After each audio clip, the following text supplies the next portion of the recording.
Hey everybody, and welcome back to the Law Unscripted. This is video lecture 1 of criminal procedure.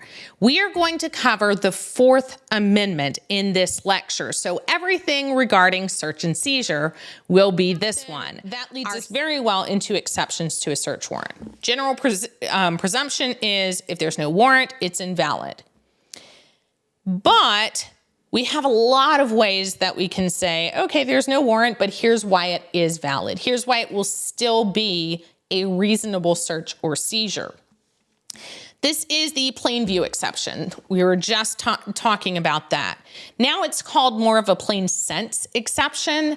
Generally, I grew up figuring it as the plain view exception. Most officers consider it that too. But overall, it's really been expanded to include a plain sense exception because they want to include, did you hear it? Did you smell it?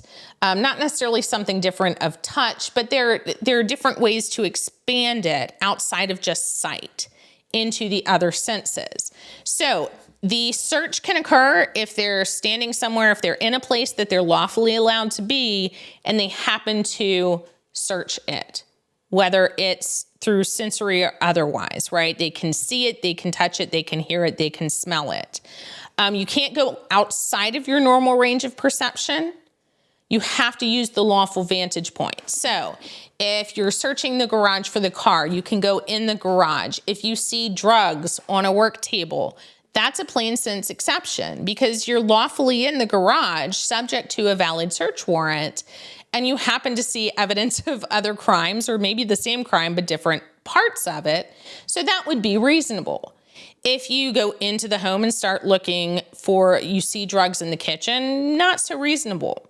If the owner invites you into the kitchen to get a drink of water, then it's reasonable and a plain view or plain sense exception if they then see scales, right, guns, drugs, baggies, that sort of thing, then that could be plain sense exception.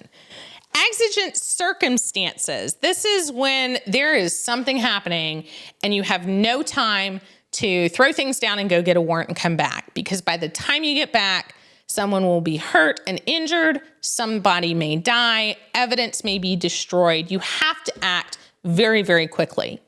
And constitutionally speaking, we want to make sure that people can do that. We don't want somebody to be left in a building that might be on fire. We don't want to leave somebody who might be harmed and we're hearing crying out for help. We don't want to have to go and wait for a warrant if the drugs are being flushed down the toilet. So in this way, we're deciding that your privacy interests are private, but not that private is how we're going to look at it.